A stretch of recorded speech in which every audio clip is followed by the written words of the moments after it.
Hello everybody, this is Girish Shende and today we are going to discuss on the topic diminishing marginal utility. So we will understand with the help of the scheduled marginal utility schedule and the diagram which I have drawn on the board and let you know how the schedule is interpreted in the marginal utility curve. So here in the previous video we have already discussed about the utilities, the form utilities and the concept of utility also.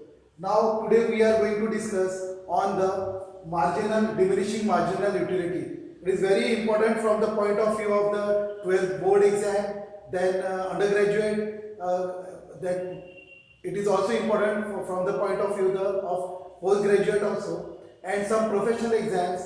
It is a basic actually knowledge what we are going to get today. It is also useful for CA, CS as well as for CFA also. So here we will understand what is diminishing marginal utility. It is very important topic in economics and it is a basis of economics. So I have written here the law of diminishing marginal utility.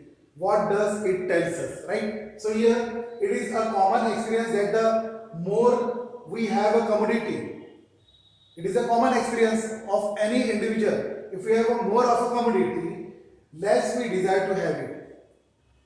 So if a hungry person, he is very hungry and he wanted to eat some chapati and he wanted to take a dinner or lunch. So when he eats the first unit of chapati, he will get the maximum marginal utility. Then after eating the second unit of second chapati, he will get the less utility of what he has got in the first unit of chapati. So likewise, he will consume one by one unit. So by consuming one by one unit, when he consumes more units of that chapati, he will get a lesser and lesser marginal utility. So I am going to explain here on the basis of this schedule and the curve, how does the marginal utility works. Now here I have written this fact is expressed by the law of diminishing marginal utility, that is called DMU. This law is also known as Gaussian's first law because this law is derived by the Gaussian. So this is also called as a Gaussian's first law. Now here after Gaussian's, Alfred Marshall, he stated the law in the book Principle of Economics. In 1890, Professor Marshall, he written the law in his book Principle of Economics. This book was written by the Alfred Marshall. He is a well-known economist. Then what the law says, diminishing marginal utility, law of diminishing marginal utility says by the Alfred Marshall. So he published the book in 1890. The name of the book is called Principle of Economics. Now what he has stated, he stated that other things being constant, there are some exceptions actually. So we are not going to take any exceptions when we are defining the law of diminishing marginal utility. So these are the exceptions which should be kept constant. So other things being constant, then only the definition completes when we write other things being constant. So there will be no change in the government policy, no change in the climatic condition, no change in the taste habit of the people. So then the marginal other things being equal, so it should be other things being constant. If we are consuming a watermelon, the size of watermelon is so big, we cannot consume the units of that watermelon because it is so big. So on consumption of only one watermelon, the person will get satisfied. So he will not require further more watermelons to consume. If we take a cup of tea, it will have a marginal utility because a cup of tea will reduce the marginal utility of that person when he consumes after a constant period of time, that is after 5 minutes he is consuming the tea then if he is consuming the tea, then his marginal utility will decrease when he consumes more of a tea one by one unit after another unit cup of tea. If he consumes the spoon of tea, then it doesn't hold the importance of that marginal utility, because the marginal utility will he will require a more number of spoon of tea to satisfy the person. So here the spoon of tea is irrational, and the watermelon is also irrational. So the units we are consumed, it should be in such a quantity that it should fulfill that the marginal utility diminishes with every unit what we consume or what the person consumes.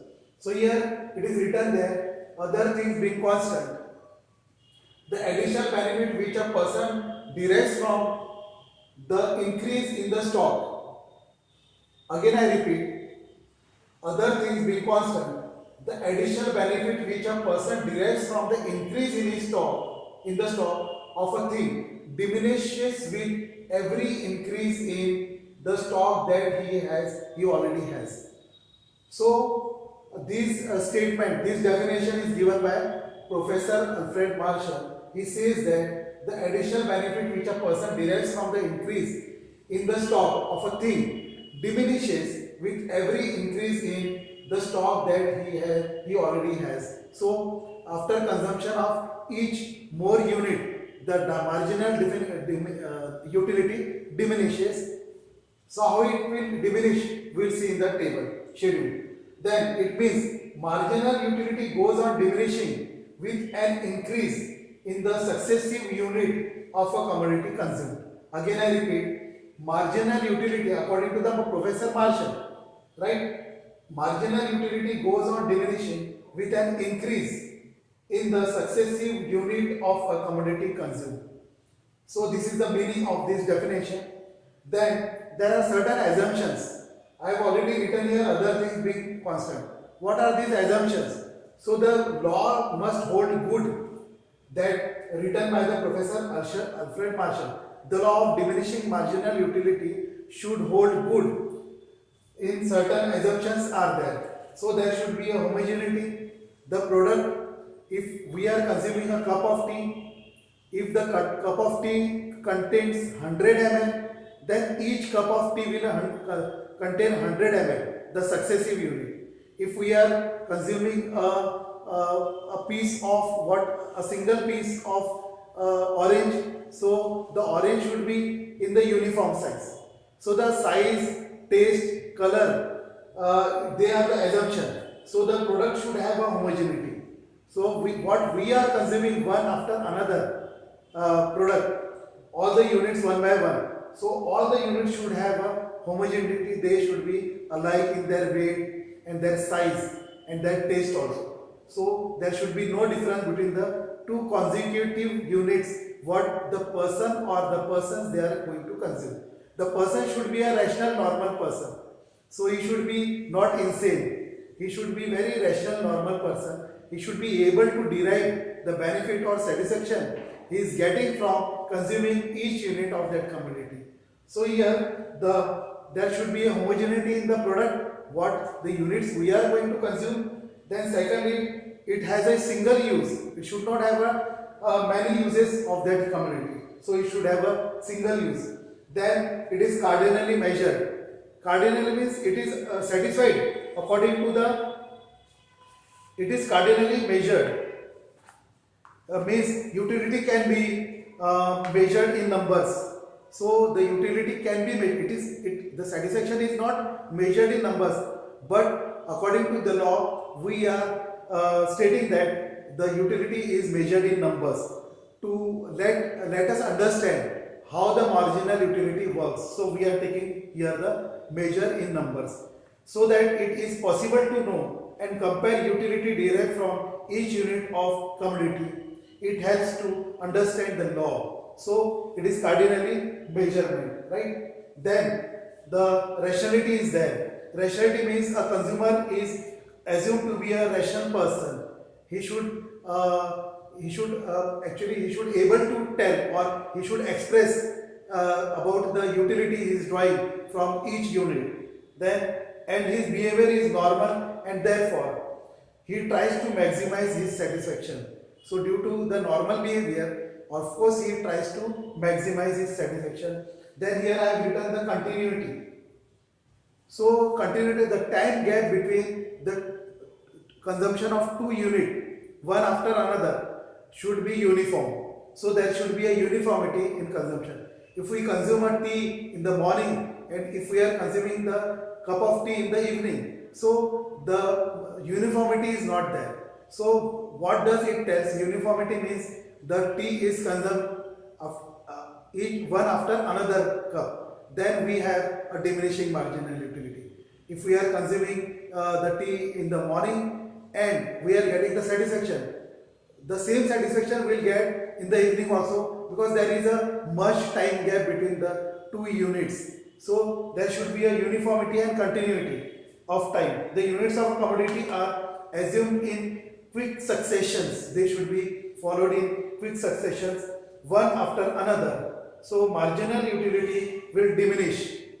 After succession only, the marginal utility can be diminished, and if there is a time interval, it will not give a marginal utility. It will have a same satisfaction when there is a much time gap between the two consumption of the successive units. Now here the sixth one is reasonability. What I have told you earlier about it should be in the same order. So reasonability means the unit of commodity consumed should be of a standard or normal size. I have already discussed. So when we are consuming any kind of product, it is a smaller size and the other product is a very larger size. So it doesn't hold the uniformity, because the size of the first unit and the second unit, there is a vast difference according to their size and weight. So the small unit will give first satisfaction, and the second unit will give you the more satisfaction than what we have derived from the first unit. Then they should neither be too big nor too small. Example, cup of tea, a glass of water, etc. These are the example of having a diminishing marginal utility. So this is the reasonability about the products when we are successively consuming. Then we have consistency. That is constancy means income, taste, habit, likings of a consumer and price of commodity remains constant throughout the period of consumption. So whatever we are actually having, we are having income, taste, habit, likings when we are consuming each unit of commodity. So it should have a same taste, same habit, same liking. Then only the marginal utility holds good. The law of diminishing marginal utility holds good. Then it also assumes that marginal utility of each unit of a money remains constant.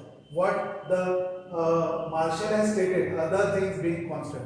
So the marginal utility of money remains constant here. Now the last is the condition of divisibility. So the condition of divisibility states that the law assumes that the commodity consumed by the consumer is divisible. So each unit can be consumed and the utility or the satisfaction drawn by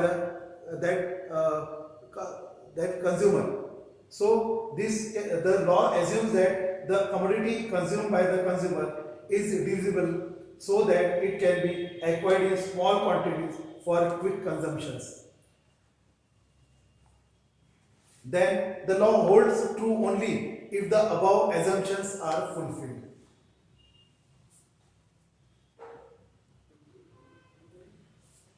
Here I have drawn a table of marginal utility schedule.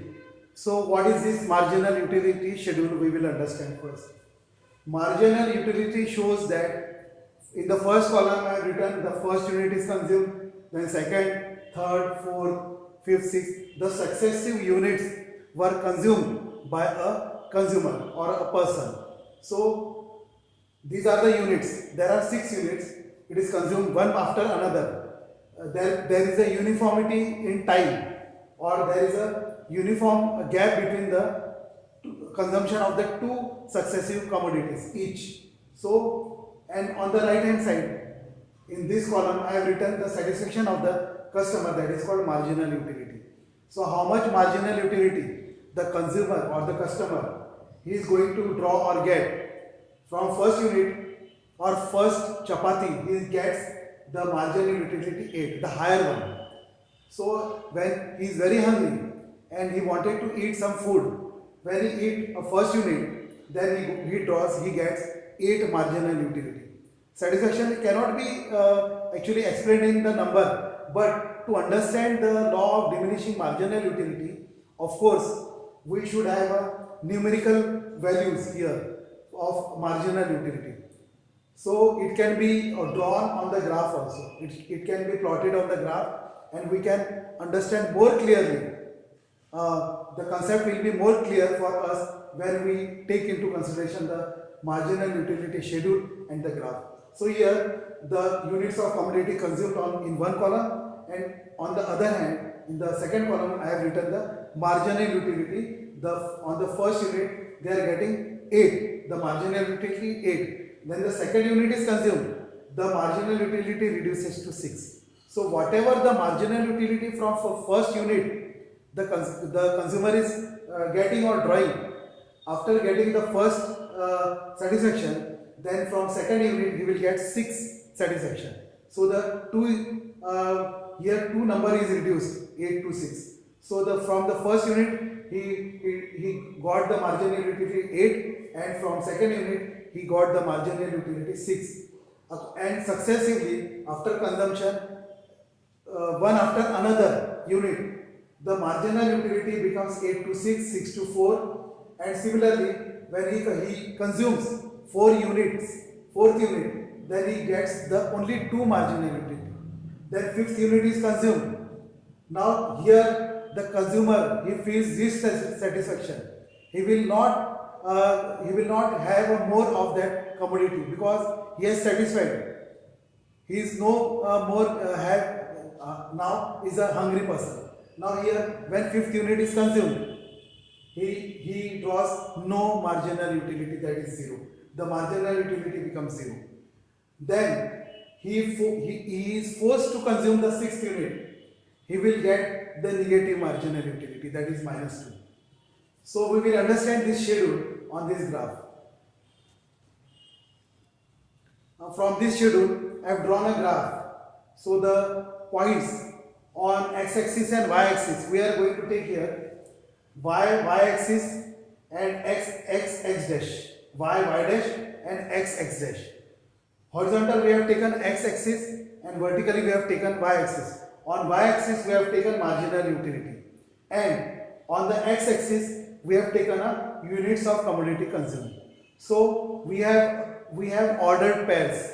So these ordered pairs, x-axis and y-axis, we are going to take or plot on this graph. So how they can be placed?